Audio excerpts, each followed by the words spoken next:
40 tentatives évoquées, puis une demande d'extradition qui claque. Dans le dossier, 40 complots allégués, 19 officiers cités et une pression qui déborde la procédure. Au Sahel, le soupçon géré en coulisses bascule en épreuve publique et chaque silence compte autant qu'une décision. Que gagne-t-on concrètement si Ibrahim Traoré force ce test public entre coopération régionale et influence extérieure? Pour 22 millions d'habitants, l'issue pèse déjà sur la sécurité, la confiance et les échanges, parce qu'une crise déclarée modifie les comportements des autorités, des villes et des zones fragilisées avant même tout verdict. Ce qui suit ne cherche ni à convaincre ni à disculper, mais à clarifier. En retraçant cette séquence pas à pas, le public peut comprendre en quelques minutes pourquoi une demande d'extradition, en apparence technique, devient un révélateur de sécurité, d'économie et de stabilité régionale. Comprendre maintenant évite les lectures simplistes plus tard. Le question soulevée centrale est posée ainsi. Si une tentative de renversement armé reste impunie pour des raisons de calcul diplomatique, la souveraineté devient conditionnelle. Si la procédure suit son cours, elle redessine des lignes rouges entre États voisins. Dans cette tension, chaque réponse crée un précédent et chaque délai ajoute de l'incertitude. L'analyse s'appuie uniquement sur les exposés dans le contenu source. Mécanismes juridiques mobilisés, risques évoqués, conséquences concrètes décrites à différents niveaux. Aucune projection chiffrée n'est ajoutée, aucun slogan ne remplace les faits. Le but est d'identifier ce qui change réellement lorsque l'affaire quitte les canaux confidentiels. La question qui guide la suite est simple. Quel coût paraît aujourd'hui le plus élevé, l'exposition diplomatique ou l'inaction prolongée? 40 tentatives évoquées depuis l'arrivée au sommet de l'État et une liste de 19 officiers désignés comme cible prioritaire.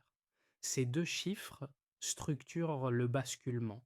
La menace n'est plus ponctuelle, elle est présentée comme cumulative et elle justifie un passage du soupçon géré en coulisses à l'acte juridique visible. Dans le contenu source, ce glissement est décrit comme un changement de méthode. Au lieu d'une réponse unilatérale immédiate, le recours au langage légal et diplomatique est mis en avant pour déplacer le débat vers des mécanismes formels, observables et contraignants. Pour comprendre la portée de cette séquence, il faut la replacer dans l'environnement sécuritaire du Sahel. Le Burkina Faso évolue depuis plusieurs années dans un contexte d'attaques armées, de tensions régionales et de défiance envers les anciennes influences. Les transitions politiques successives ont fragilisé des équilibres institutionnels tout en renforçant le rôle de l'appareil militaire dans la gestion de l'État. Dans ce cadre, la sécurité n'est pas un arrière-plan abstrait, mais un paramètre quotidien qui conditionne les décisions publiques. C'est ici que Ibrahim Traoré apparaît non comme un symbole, mais comme l'acteur d'un test institutionnel. La demande d'extradition n'est pas décrite comme un geste isolé, encore moins comme un coup d'éclat, mais comme l'aboutissement d'un dossier présenté comme déjà étayé. La narration insiste sur ce point. Rendre le document public oblige le partenaire voisin à se positionner et transforme chaque réaction en signal interprétable. Ce choix ouvre une question structurante. Les cadres régionaux existants sont-ils capables d'absorber ce type de crise sans basculer vers l'escalade? La coopération juridique peut-elle fonctionner sous pression politique? À ce stade, l'analyse ne tranche pas.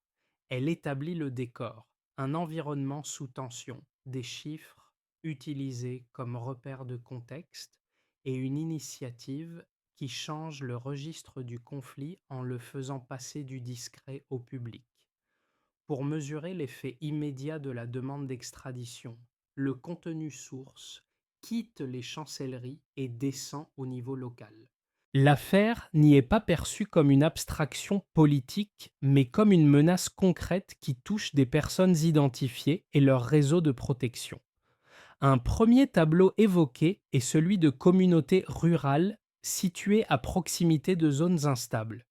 Dans ces espaces, les officiers cités ne sont pas de simples noms sur une liste. Ils coordonnent des convois, assurent un minimum d'ordre et servent de relais entre l'armée et les civils. Lorsque ces figures sont présentées comme visées, l'impact est immédiat. Le sentiment dominant n'est pas la panique ouverte, mais une vulnérabilité collective accrue. Les routines se modifient, la vigilance augmente et chaque information, même fragmentaire, est interprétée à l'aune d'un risque désormais personnalisé. La sécurité cesse d'être diffuse. Elle se concentre autour de visages et de fonctions connues. Un second niveau d'effet apparaît dans les centres urbains.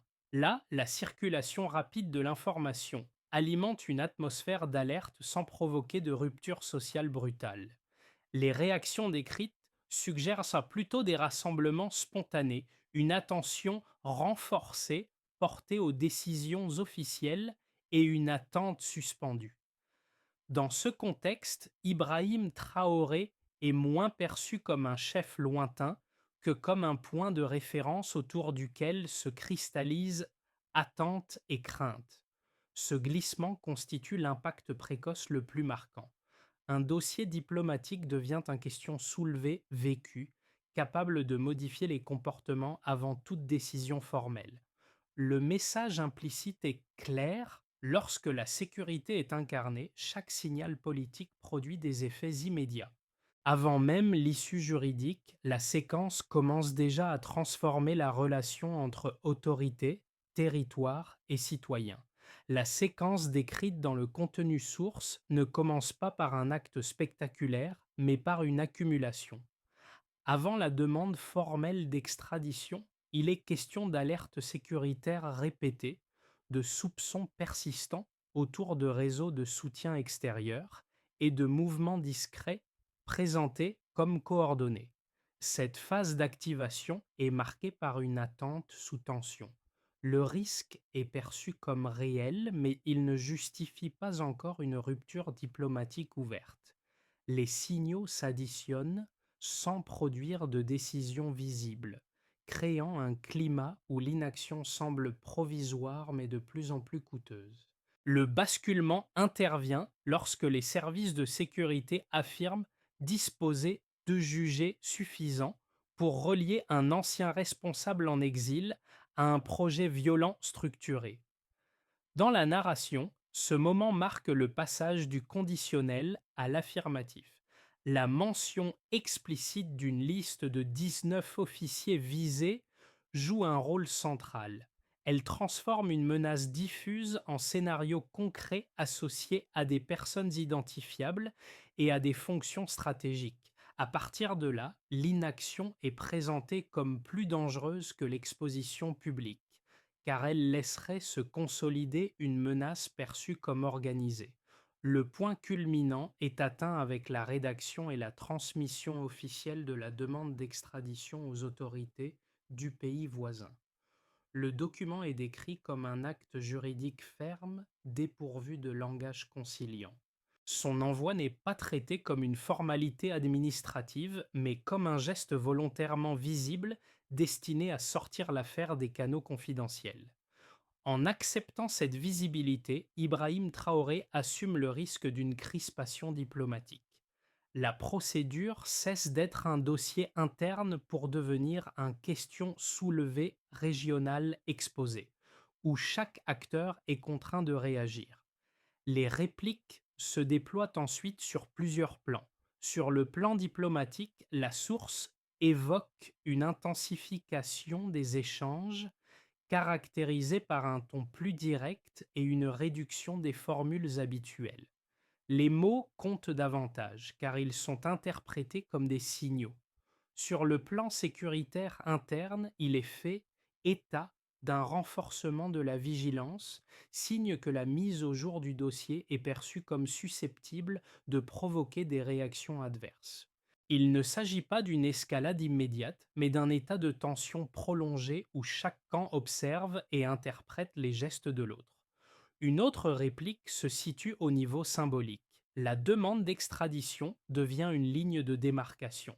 Soit les mécanismes de coopération régionale sont activés, soit un précédent de contournement s'installe.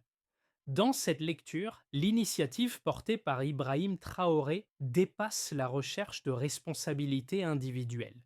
Elle devient un test de crédibilité pour les engagements entre États voisins, où le silence, l'hésitation ou le refus sont eux-mêmes chargés de sens politique. Ainsi, la séquence ne se clôt pas avec l'envoi du document. Elle ouvre un nouveau cycle. Le avant et le après ne renvoient n'est pas seulement à une chronologie, mais à un changement de registre. Ce qui était géré en coulisses devient une épreuve publique et ses effets continuent de se déployer bien au-delà de l'acte initial. Le raisonnement chiffré présenté dans le contenu source repose sur trois repères utilisés non pour établir des probabilités exactes, mais pour structurer une lecture des risques. Le premier est celui des 40 tentatives évoquées contre le pouvoir en place depuis l'arrivée au sommet de l'État. Ce nombre n'est pas introduit comme une statistique isolée, mais comme un cumul destiné à illustrer une pression constante. Il sert de point de départ, un baseline qui installe l'idée d'un environnement où la menace n'est ni exceptionnelle ni ponctuelle, mais répétée et persistante. L'écart mis en avant ne se situe pas dans un taux de réussite ou d'échec chiffré, il est qualitatif. Malgré cette répétition alléguée, aucune tentative n'aurait abouti à un renversement effectif.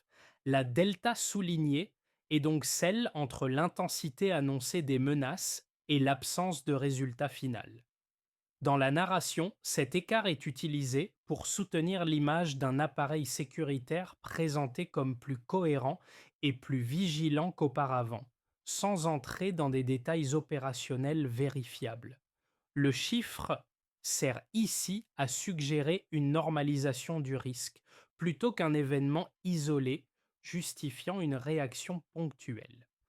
Le second repère est la liste de 19 officiers désignés comme cible. À l'état initial, ce nombre correspond à un noyau de commandement décrit comme central pour la sécurité nationale. Il ne s'agit pas de personnes choisies au hasard, mais de profils occupant des fonctions clés. Le baseline est celui d'un groupe opérant dans une relative discrétion, intégré aux mécanismes ordinaires de protection de l'État. La menace dans cette phase reste circonscrite à des cercles restreints. La delta intervient lorsque cette liste était rendue publique. Le chiffre cesse d'être un élément interne pour devenir un symbole exposé. La transformation n'est pas mesurée en unités de sécurité supplémentaires, mais en perception accrue du risque.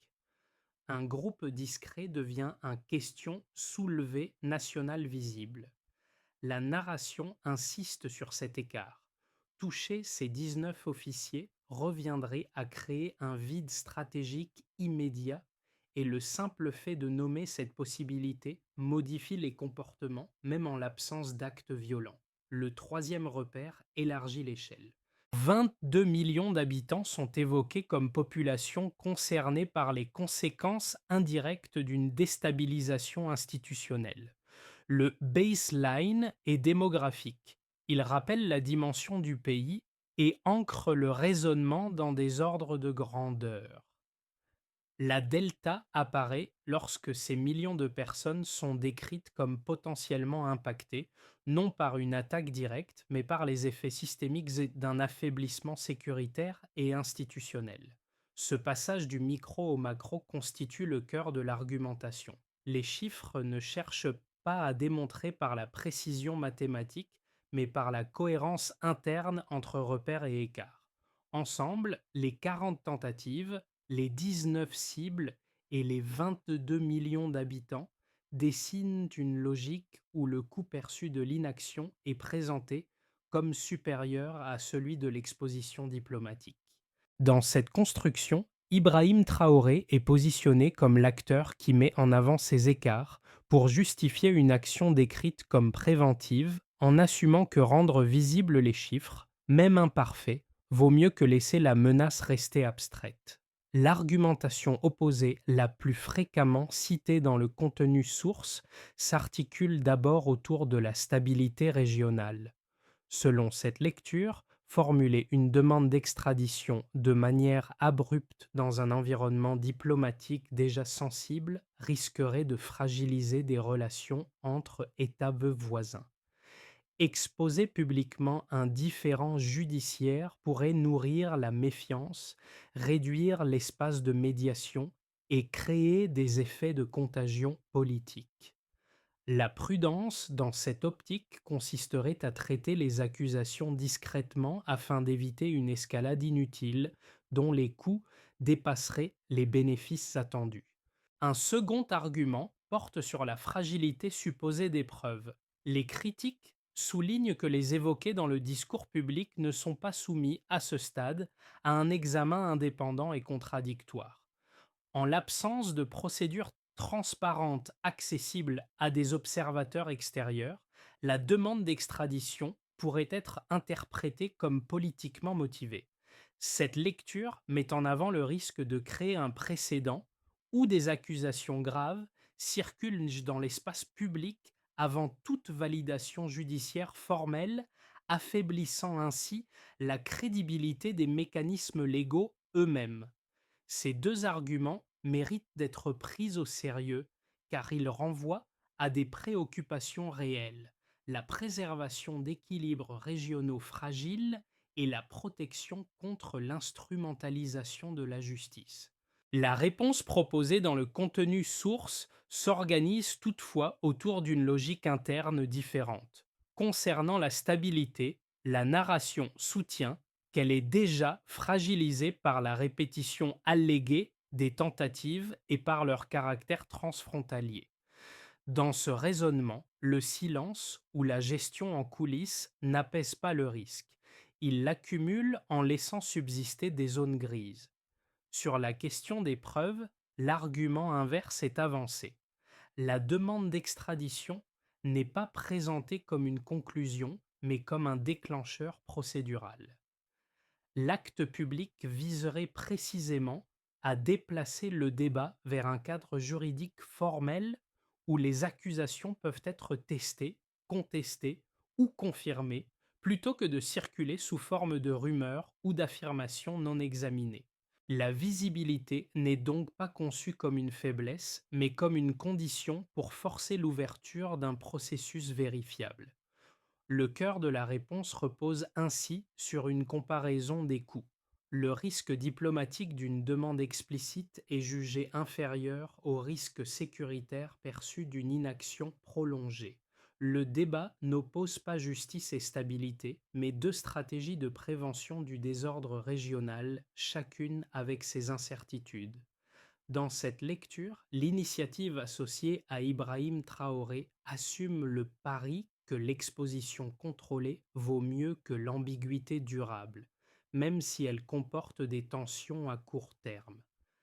À ce point du récit, la demande d'extradition cesse d'être lue comme un simple acte juridique pour devenir un levier stratégique. Le contenu source suggère que l'objectif ne se limite plus à la poursuite d'un individu précis, mais à une reconfiguration volontaire des positions régionales. Ce déplacement de perspective éclaire différemment les étapes précédentes. Les signaux fragmentés, les chiffres répétés et la mise en scène de la visibilité apparaissent comme les préparatoires d'une mise à l'épreuve assumée. Dans cette lecture, l'initiative n'est pas réactive. Elle est construite pour forcer une clarification. La demande agit comme un révélateur qui oblige chaque partenaire à sortir d'une posture d'attente et à assumer publiquement ses choix. Rester neutre devient difficile lorsque le cadre légal est activé et rendu visible. Ce qui semblait défensif prend alors une dimension offensive sur le plan institutionnel, non par la force, mais par la contrainte procédurale. C'est ici que Ibrahim Traoré est repositionné dans la narration. Il n'apparaît plus comme un dirigeant subissant une pression sécuritaire, mais comme un acteur utilisant le droit pour réduire les zones grises. Le cœur de la révélation ne réside pas dans une information nouvelle, mais dans un changement de registre. Transformer l'ambiguïté tolérée en choix explicites et faire de la coopération ou du refus un fait observable. À partir de ce milieu de parcours, la question n'est plus de savoir si l'accusation est plausible, mais si les cadres régionaux peuvent produire une réponse cohérente lorsqu'ils sont publiquement sollicités. Pour les institutions étatiques, la première conséquence décrite est celle de la crédibilité. Une réponse claire à la demande d'extradition renforcerait l'idée que les mécanismes juridiques régionaux peuvent fonctionner même sous pression politique. À l'inverse, une absence de décision prolongée alimenterait la perception d'un droit à géométrie variable, où les engagements formels cèdent devant les calculs diplomatiques. Dans cette lecture, l'initiative portée par Ibrahim Traoré place les États voisins face à un choix structurant pour leur image et leur autorité, bien au-delà du cas individuel évoqué. Du côté du tissu économique, les effets sont présentés comme indirects mais sensibles. Un climat diplomatique tendu accroît la prudence des acteurs économiques, ralentit certains échanges et peut retarder des projets régionaux. Le contenu source souligne toutefois un point d'équilibre. L'incertitude prolongée pèse souvent davantage que la conflictualité elle-même. Une clarification rapide, même conflictuelle, peut réduire l'opacité à moyen terme et offrir un cadre plus lisible aux investisseurs et aux partenaires commerciaux. Pour les citoyens, les conséquences sont avant tout perceptives et sécuritaires. La diffusion d'informations sur des complots présumés et sur des listes de cibles renforce un sentiment d'exposition, en particulier dans les zones déjà fragilisées. Dans le même temps, la visibilité d'une réponse institutionnelle assumée peut produire un effet inverse, celui d'une réassurance partielle. Le message implicite est que l'État ne se contente pas de gérer en silence, mais affirme publiquement sa responsabilité de protection. Cette tension entre inquiétude et confiance façonne durablement les comportements et les attentes. À l'échelle régionale, enfin, le dossier devient un précédent. S'il conduit à une coopération effective, il pourrait renforcer la confiance entre partenaires du Sahel et d'Afrique de l'Ouest en montrant que des crises sensibles peuvent être traitées dans un cadre légal commun. S'il échoue ou s'enlise, il risque au contraire de consolider une logique de méfiance et de repli, où chaque État privilégie ses intérêts immédiats au détriment des mécanismes collectifs. Dans cette analyse, Ibrahim Traoré apparaît comme le catalyseur de ces effets, non parce qu'il en maîtrise l'issue, mais parce que son initiative oblige chaque acteur à révéler ses priorités. Les conséquences réelles ne se mesureront pas uniquement par une décision judiciaire, mais par l'évolution des comportements institutionnels, économiques et sociaux qui en découleront. À l'horizon des 6 à 12 prochains mois, le contenu source permet de dégager 3 trajectoires plausibles sans leur attribuer de probabilité chiffrée. Le premier scénario est celui d'une stabilisation sous tension. La demande d'extradition reste en suspens, traitée par des échanges procéduraux lents. Les canaux diplomatiques demeurent ouverts, mais prudents. La crise se transforme en bruit de fond. Elle ne dégénère pas, mais elle pèse durablement sur la coopération et la confiance. Si cette voie s'installe, alors l'incertitude devient le coût principal supporté par les institutions comme par les acteurs économiques. Un second scénario, plus favorable, repose sur une clarification formelle. Une décision claire intervient dans un délai raisonnable, enclenchant un processus juridique vérifiable. Même si l'issue ne satisfait pas toutes les parties, elle crée un précédent de coopération légale. Si la lisibilité est au rendez-vous, alors l'ambiguïté recule. les partenaires régionaux gagnent en prévisibilité et les incitations aux actions clandestines diminuent. À moyen terme, cette trajectoire pourrait renforcer les cadres existants en montrant qu'ils peuvent fonctionner sous pression. Le troisième scénario est celui d'une polarisation accrue. Le refus explicite ou l'enlisement prolongé durcit les positions. Les échanges se crispent, les mécanismes régionaux sont contournés, et la crise se déplace vers des mesures de rétorsion symboliques ou pratiques. Si cette dynamique s'installe, alors la gestion du risque devient plus coûteuse. Chaque acteur anticipe des réactions adverses, plus de joker plutôt qu'une médiation collective, et la méfiance s'auto-entretient. Une recommandation de méthode traverse ces trois trajectoires. Si une décision est inévitable, alors sa lisibilité et son calendrier comptent autant que son contenu. Le question soulevée n'est pas seulement l'issue juridique, mais la capacité des acteurs à réduire l'incertitude et à prévenir les malentendus qui nourrissent l'escalade.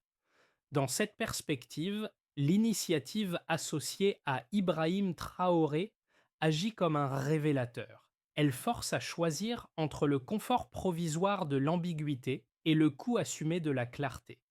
Pour les acteurs institutionnels, cette séquence agit comme un rappel des limites et des responsabilités. Les administrations et les forces de sécurité y lisent un signal sur la manière dont des crises transfrontalières peuvent se matérialiser sans préavis. La question centrale devient celle de la préparation, coordination entre services, circulation de l'information et capacité à agir dans un cadre légal clair. Dans ce registre, les questions soulevées n'est pas l'issue immédiate, mais la robustesse organisationnelle face à des dossiers sensibles exposés publiquement. Pour le monde économique et social, la résonance est différente. Entrepreneurs, organisations professionnelles et collectivités locales s'intéressent avant tout à la stabilité du cadre général. Une crise prolongée est perçue comme un facteur d'incertitude qui freine les décisions et alourdit les coûts indirects.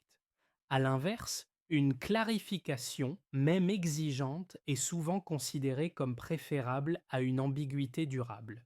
Ce raisonnement met en avant la prévisibilité comme ressource clé. Savoir à quoi s'attendre compte parfois autant que la décision elle-même. Du côté des citoyens, l'impact se joue sur le terrain de la confiance. L'exposition médiatique d'un dossier de sécurité peut accroître l'inquiétude, en particulier dans des contextes déjà fragilisés. Mais elle peut aussi produire l'effet inverse si elle est associée à une réponse institutionnelle lisible et assumée. Le contenu source suggère que la visibilité de l'action publique, lorsqu'elle est perçue comme cohérente, renforce le sentiment que les autorités prennent en charge les risques au lieu de les minimiser. À ces niveaux s'ajoute un public plus large, celui des observateurs régionaux. L'épisode sert de référence comparative pour d'autres États confrontés à des tensions similaires. Il nourrit des débats sur la souveraineté, la coopération et la gestion des désaccords entre voisins. Dans ces discussions, Ibrahim Traoré apparaît comme un point de repère, non pour ses intentions supposées, mais pour la manière dont une initiative nationale peut provoquer une onde de réflexion collective sur les règles du jeu régional. Le contenu source esquisse une trajectoire de gestion articulée autour de plusieurs étapes complémentaires, conçues pour se renforcer plutôt que se succéder mécaniquement. La première consiste à maintenir le traitement du dossier dans un cadre juridique formel. Cela implique des échanges documentés, des canaux officiels et des délais identifiables, même contraignants. L'objectif n'est pas la rapidité, mais la vérifiabilité. Déplacer la controverse du registre politique vers des procédures observables permet de tester les accusations au lieu de les laisser circuler sans examen. Un second axe porte sur la coordination régionale. L'efficacité d'une demande d'extradition dépend moins de la pression publique que de l'activation de mécanismes existants entre États voisins. consultation régulière, clarification des bases légales invoquées et gestion collective des retombées diplomatiques sont présentés comme des leviers essentiels. Dans cette logique, l'isolement accroît les risques tandis que la concertation réduit les malentendus et les lectures antagonistes. La troisième étape concerne la communication interne. Le contenu insiste sur la nécessité de fournir aux citoyens des repères clairs, sans surenchère ni dramatisation. Expliquer le cadre, le calendrier et les limites de l'action publique contribue à contenir les rumeurs et à stabiliser les perceptions. Cette dimension est décrite comme un facteur de résilience sociale, particulièrement dans un contexte sécuritaire sensible où l'information partielle peut amplifier l'inquiétude. Enfin, un suivi et une évaluation régulière sont mis en avant. Chaque avancée ou blocage doit être mesuré non seulement par son résultat immédiat, mais par ses effets sur la confiance institutionnelle et la coopération régionale.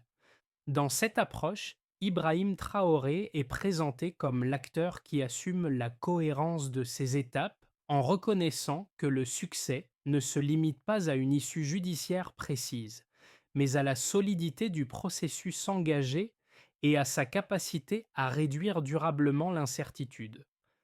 Le fil narratif revient ici à l'échelle humaine, celle qui traverse silencieusement l'ensemble du dossier. Derrière les procédures juridiques, les échanges diplomatiques et les scénarios stratégiques, le contenu source rappelle que les décisions prises au sommet se répercutent sur des vies ordinaires. Dans des villages exposés, des quartiers urbains et des familles dépendantes d'un minimum de stabilité, la sécurité n'est pas un concept abstrait. Lorsqu'elle vacille, ce sont d'abord les plus vulnérables qui en supportent le coût, bien avant toute décision officielle. La demande d'extradition devient alors un symbole condensé de cette tension. Elle incarne le refus de laisser certaines menaces rester diffuses ou invisibles et la volonté de les nommer publiquement avec les risques que cela comporte. Dans cette perspective, Ibrahim Traoré n'est pas présenté comme un héros isolé ni comme un stratège omnipotent, mais comme l'incarnation d'un choix assumé. Rendre visibles les risques plutôt que les diluer dans le silence institutionnel. Ce rappel humain redonne leur sens aux chiffres et aux mécanismes évoqués. Les 40 tentatives, les 19 cibles et les millions de citoyens concernés prennent une autre dimension lorsqu'ils sont reliés à leurs effets concrets. Protection ou exposition, continuité ou rupture, confiance ou doute. Le contenu source ne promet pas une résolution simple, mais souligne que l'inaction aurait, elle aussi, un poids mesurable, même si elle paraît moins conflictuelle à court terme. Lorsque le choix devient public, l'inaction cesse d'être neutre. En refermant cette analyse, il ne s'agit pas de conclure par une injonction, mais par une invitation à regarder au-delà du cas immédiat. Le dossier examiné montre comment une décision juridique apparemment circonscrite peut devenir un révélateur de dynamiques plus larges, rapports de forces régionaux, attentes citoyennes et limites des cadres de coopération existants. Ce type de situation ne concerne pas uniquement les gouvernements directement impliqués, mais tous ceux qui s'interrogent sur la manière dont justice, sécurité et stabilité peuvent coexister dans des contextes sous tension. Pour le public, la question soulevée est aussi informationnelle. Suivre l'évolution de cette affaire, comparer les discours aux actes et observer les réponses institutionnelles permet de dépasser les lectures simplistes. Cela implique de rester attentif aux faits vérifiables, aux délais annoncés et aux mécanismes réellement mobilisés, plutôt qu'aux déclarations les plus spectaculaires. Dans cette perspective, l'initiative associée à Ibrahim Traoré peut être lue comme un cas d'étude, plus que comme un verdict définitif. La question reste donc ouverte et collective. Comment des États peuvent-ils traiter des accusations graves sans affaiblir les principes qu'ils prétendent défendre? Comment rendre visibles les risques sans nourrir l'escalade qu'ils cherchent à éviter? Les réponses ne se trouvent ni dans les slogans, ni dans l'émotion immédiate, mais dans le temps long des décisions, de leurs effets et de la vigilance citoyenne qui les accompagne.